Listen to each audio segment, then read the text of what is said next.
Mesdames et messieurs, chers étudiants, chers stagiaires, on va poursuivre les cours de la comptabilité de société. On a déjà fait une introduction à la répartition de bénéfices. On a expliqué quelques notions telles que les réserves légales, les autres réserves facultatives ou statutaires, les intérêts statutaires, ce qu'on appelle le premier dividende, super dividende. On a fait un premier exercice sur lequel on a traité la répartition du bénéfice pour une société de personnes en cas en cas d'imposition à l'IR professionnel.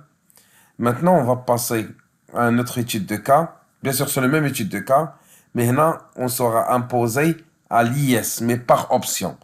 Les sociétés de personnes, elles sont imposées à l'IS par option. Avant de répartir le bénéfice, il faut savoir, il faut être assujetti à l'IS, l'impôt sur le résultat. Alors, mais par option, il n'est pas obligatoire. C'est l'entreprise qui choisit d'être assujettie à l'IS, l'impôt sur le résultat. Il y a le tard. Exercice, on a la même entreprise, bien sûr 900 parts, la part de M. Khalid, la part de M. Yassine et la part de M. Azdin. Bien sûr, on a toujours le résultat, le bénéfice d'exploitation à 600 000, mais on a l'entreprise, comme la vidéo précédente, il a opté pour l'impôt sur les sociétés. C'est pas, elle n'est pas soumise. Elle a opté, c'est elle qui a choisi d'être assujettie à l'impôt sur la société, sur les sociétés. Alors, comme travail à faire, il faut calculer l'impôt sur les sociétés et déduire le résultat net imposable. Deuxièmement, présenter les composants de répartition du résultat. Et la dernière, tracer le tableau de répartition du bénéfice. On va commencer. Donc, voilà l'exercice. Donc, on va commencer. Alors, il faut calculer l'impôt sur les sociétés. Alors, là, on a un résultat de 600 000 dirhams. Quelle est la loi de finances 2024? Stipule que quoi?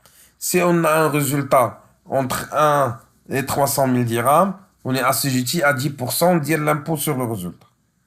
Si on a entre 300 000 et 1 million de dirhams, c'est 20%. Plus qu'un million de dirhams, c'est 31%. Bien sûr, elle est proportionnelle à plusieurs choses. Donc, il faut voir le code général des impôts.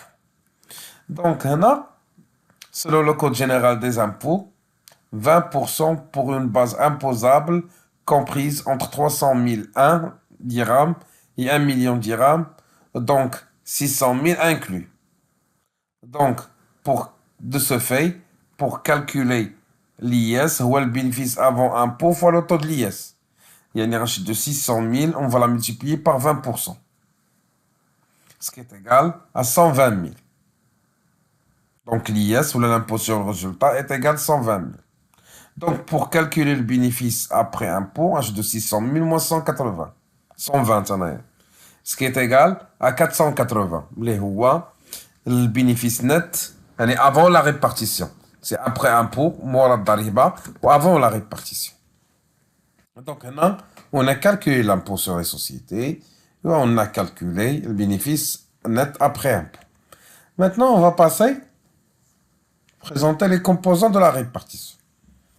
Donc, on va commencer. Donc, le bénéfice net après impôt, c'est 480 000.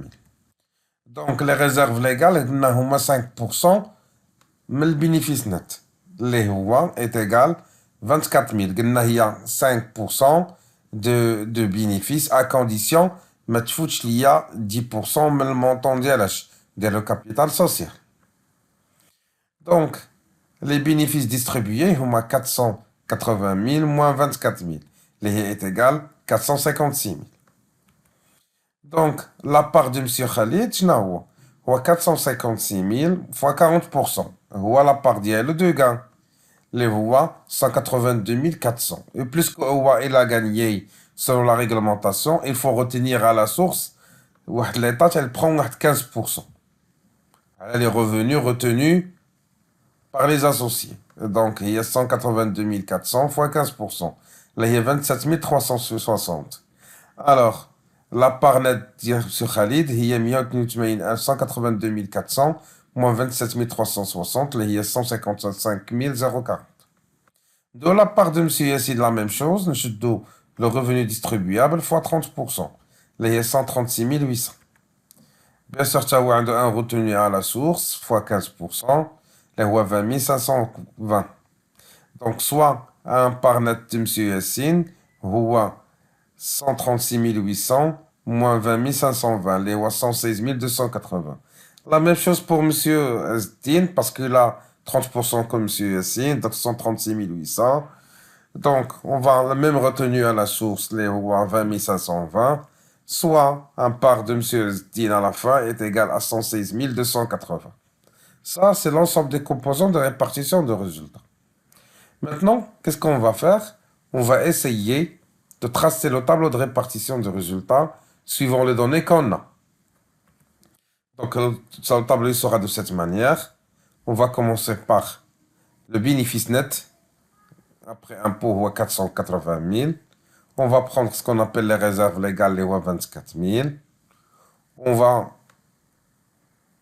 mettre ce qu'on appelle le retenu à la source Camlin, le 27 360, plus 20 520, plus 20 520, soit est égal à 68 400.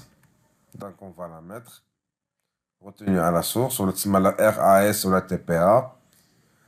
Alors, donc la taxe professionnelle par action, le retenu à la source, qu'on appelle RAS. Donc soit un bénéfice distribuable de 387 600. Donc la part de M. Khalid, si on multiplie par 40%, on a 155 040. Pour la part de M. Yassine, c'est 30%, soit on va passer à 116 280. Et la part de M. Yassine est la même chose. Là, il y a 116 280. On a essayé de mettre les calculs deux fois pour confirmer le même résultat. Si on prend 387 600, 40%, on va donner le même résultat pour M. Khalid, pour M. Yassine et pour M. Asdin, comme celle des calculs.